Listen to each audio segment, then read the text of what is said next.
Have you ever felt like your own thoughts are holding you hostage? Like you're locked in a room with no windows, pacing in circles, replaying the past and predicting disasters that haven't even happened? That's not life hurting you. That's your mind overworking, and it's time to break free. What if I told you that the way out isn't more thinking, but less? We spend so much time trying to control everything, people, outcomes, even the future. But the more you try to control, the more your peace slips through your fingers. What if the key to inner calm was learning to let go, not hold tighter? The ancient Stoics figured this out centuries ago, and their wisdom just might save your mind from drowning in thought. Here's a truth I learned the hard way. Overthinking doesn't mean you're wise. It means you're stuck. We don't need more analysis. We need movement. Today I'll show you how the Stoics helped me get out of my head and back into my life, with 5 powerful practices that might just change yours too. Let me share something important I've learned. Overthinking doesn't solve problems. It only magnifies them. I know this because I lived it. I would lie in bed at night with my mind racing like a hamster on a wheel, revisiting past mistakes and rehearsing future disasters on repeat. My thoughts would snowball. A simple concern would turn into a towering problem in my head. And guess what? None of that midnight analysis ever fixed anything by morning. In fact, by sunrise, I felt even more exhausted and no closer to a solution. Have you ever experienced that? Those nights where your mind just won't let go, running through what-ifs and worst-case scenarios until you're completely tangled up in anxiety? If you have, you're not alone. I was trapped in that mental labyrinth too, utterly convinced that if I just thought a little longer and harder, I'd find a way out. Overthinking felt like doing something productive, like I was being responsible by not letting any detail slip. It gave me a false sense of control, as if by imagining every outcome, I could somehow prevent disaster. But life doesn't work that way, and deep down, I knew it. It took me a long time to realize that we often confuse overthinking with problem solving. We assume that more thinking, just more solutions. But in reality, overthinking is like spinning your wheels in mud. You use a lot of energy, make a big mess, and go nowhere. I would catch myself replaying the same scenario over and over, hoping for a new insight to magically appear. Instead, all I got was more stress. I often felt paralyzed by indecision, my mind clouded by 1,000 hypothetical scenarios. The Stoic philosopher Seneca summed it up perfectly. We suffer more often in imagination than in reality. All those terrible outcomes I pictured were just that, imaginations. They hadn't happened, yet I felt all the fear and pain as if they had. My own mind was tormenting me with shadows. So how did I break out of this cycle of overthinking? The turning point was discovering Stoic philosophy, which offered me a completely new perspective. The ancient Stoics, wise people like Marcus Aurelius, Seneca, and Epictetus, felt like they were speaking across centuries directly to my restless mind. Their teachings gave me practical ways to calm the whirlwind in my head. Let me share how adopting a Stoic mindset started freeing me from overthinking, one day at a time. Focus on what you can control. One of the first lessons Stoicism taught me was to focus on what is in my control and let go of what isn't. Overthinking had me obsessing over everything, whether it's other people's opinions, future outcomes, or past choices I wished I could change. I was desperately grasping at things far outside my control. No wonder I felt anxious. Epictetus began his manual of living with a simple idea. Some things are up to us, and some are not. It finally clicked for me. This realization was liberating. I remember literally sighing with relief when I embraced it. I stopped trying to mentally micromanage every twist and turn of fate. Instead, I turned my attention inward to manage my own response to whatever life was doing. In Marcus Aurelius's words, "You have power over your mind, not outside events. Realize this, and you will find strength." That quote became a mantra for me. I started repeating it whenever I noticed my thoughts spiraling over something I couldn't change. For example, if I was overthinking a future scenario, like an upcoming presentation or a tough conversation, I'd remind myself I can prepare and do my best, but I cannot control the outcome or other people's reactions. By telling myself this, I slowly released the imaginary control I was clinging to. I focused on my effort instead of obsessing over the result. And with that shift, a lot of my worry just fell away. I can't describe how much mental space I gained by not carrying the burden of the uncontrollable, living in the present moment. Another Stoic lesson that helped me was learning to anchor myself in the present moment. Overthinking usually yanks us out of the now. We either dive into regrets about the past or fears about the future. I was a master of that, rehashing old conversations or forecasting doom about things that hadn't even happened. The Stoics, however, constantly remind us that life is happening here and now. Marcus Aurelius wrote extensively about the shortness of life and the importance of cherishing the present. I started to ask myself, what am I missing right now, in this moment, while my head is elsewhere? Often, the present moment was actually okay, even peaceful, whereas my mind was living in a scary fantasy of the future. I began practicing simple techniques to come back to now whenever overthinking struck.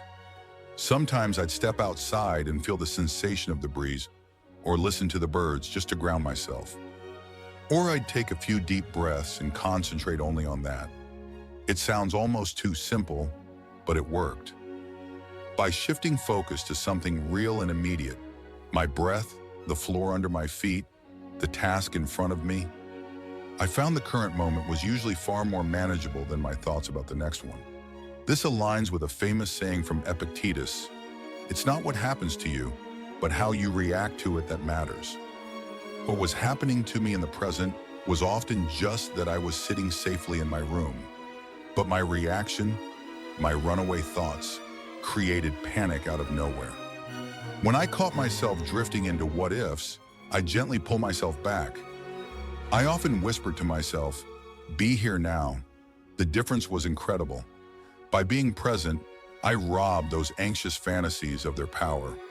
After all, overthinking lives in the realm of what if, whereas peace lives in the realm of what is. And right here, what is was usually not as bad as my mind was making it out to be. This practice of presence became my refuge from the storm of overthinking. The mind's chatter would quiet down when I focused on the here and now. And in that clarity, I could see solutions, or at least regain my sense of balance. From thoughts to action. Another insight from Stoicism, and honestly from life, was the importance of action over endless deliberation. I realized that a lot of my overthinking was a form of procrastination. I was afraid of making the wrong choice, afraid of failure, or waiting for the perfect moment. So instead of doing something, I stayed in my head, telling myself I was being careful. But as the Stoics knew, we learn and progress by doing, not by dwelling in fear. I had to ask myself a tough question. Was my overanalysis actually helping, or was it just an excuse to avoid action? More often than not, I found it was the latter. Overthinking was a security blanket I used to delay the moment of truth. Realizing this, I started pushing myself to take even small steps forward. It was scary at first, but also liberating. For instance, instead of spending an entire evening thinking about an email I needed to send, rewriting it a dozen times in my head, I would just write a draft and send it. Instead of over-planning a difficult conversation, I would calmly initiate it. Each time I did this, I discovered something amazing. The reality was never as terrifying as my imagination made it out to be. Taking action, even imperfect action, felt like exhaling after holding my breath for too long. It broke the spell of analysis paralysis. Problems that I'd been turning over and over in my mind started to resolve once I actually addressed them in real life. And for those situations I couldn't solve immediately, doing something else productive or engaging in a healthy distraction was far better than sitting and stewing. The Stoics were people of action. They believed in meeting challenges head-on rather than hiding in fear. I took that to heart. Whenever I'd catch myself spinning in a loop of thoughts, I'd recall the advice. Shift from "what if" to "let's find out." In other words, stop guessing and start doing. This mindset shift was huge for me. It built confidence because every action became a lesson. If things went well, fantastic. I gained trust in myself. If things went poorly, I learned I could handle it and keep going. Either way, action moved me forward, whereas overthinking had kept me stuck in place. Acceptance and letting go. Finally, Stoicism taught me the beauty of acceptance, of making peace with things that are beyond my control or already happened. A lot of my overthinking was an attempt to mentally fight or undo things that I simply could not change. I would rerun conversations wishing I'd said something else, or fret about outcomes that I had no way of predicting or preventing. It was as if by worrying hard enough, I hoped to bend reality to my will. But all it did was bend me out of shape. The Stoics have a concept called amor fati, which means love of fate. In essence, embracing everything that happens, good or bad, as necessary or at least acceptably beyond our influence. This doesn't mean just giving up. It means if you've done what you can, let the rest be. I started practicing this mindset in small ways. If I was stuck in traffic and found myself overthinking about being late and imagining all sorts of fallout, I'd pause and tell myself, I've done all I can by leaving on time. The traffic is out of my hands. I'll get there when I get there. Then I'd focus on a calming song or a podcast, something constructive in the moment. If I said something embarrassing in a meeting and kept replaying it in my mind, I'd remind myself I can't unsay it. I'll apologize or clarify if needed, but I have to accept that what's done is done. This was incredibly freeing. Each time I consciously accepted a situation instead of torturing myself over it, it felt like setting down a heavy weight I'd been lugging around. This acceptance also taught me to have patience and compassion for myself. Breaking the habit of overthinking didn't happen overnight. Even with all these insights, I still find myself slipping into old patterns now and then. But instead of criticizing myself for it, instead of overthinking about overthinking, I practice what the Stoics preached about kindness and understanding. Marcus Aurelius advised being strict with yourself and tolerant with others. But over time, I've learned to be a bit tolerant with myself too. If I catch my mind racing off, I don't panic or get angry. I take a deep breath, gently say, okay, I see what's happening. Let's return to what we know. I guide myself back to the present, back to focusing on what's in my control. No drama, no judgment. Gradually, those anxious episodes have become less frequent and less intense. In embracing these Stoic principles, focusing on what I can control, living in the present, taking action, and accepting what I cannot change, I found a new sense of peace and clarity. Overthinking no longer dominates my life the way it used to. The problems and fears that once kept me up at night are now manageable challenges rather than monsters in the dark. When I do sense that familiar mental storm brewing, I know I have an umbrella and a shelter to get me through it. I remind myself that I've done my part, and I let the rest unfold as it will. In that space, stress loosens its grip on me. Reflecting on my journey, I feel a calm that I never thought I could attain back in my overthinking days. It's not that life is perfectly smooth now, far from it. It's that my mind is no longer complicating life beyond necessity. I've learned to trust myself and to trust the process of life a bit more. And if an overcast mood or worry comes, I know it will pass, just as storms always do. I'm able to return to a state of equilibrium much faster by using these Stoic strategies. It's a practice, a daily one, but each day it gets a little easier to find that inner stillness. Thank you for joining me on this personal and reflective journey today.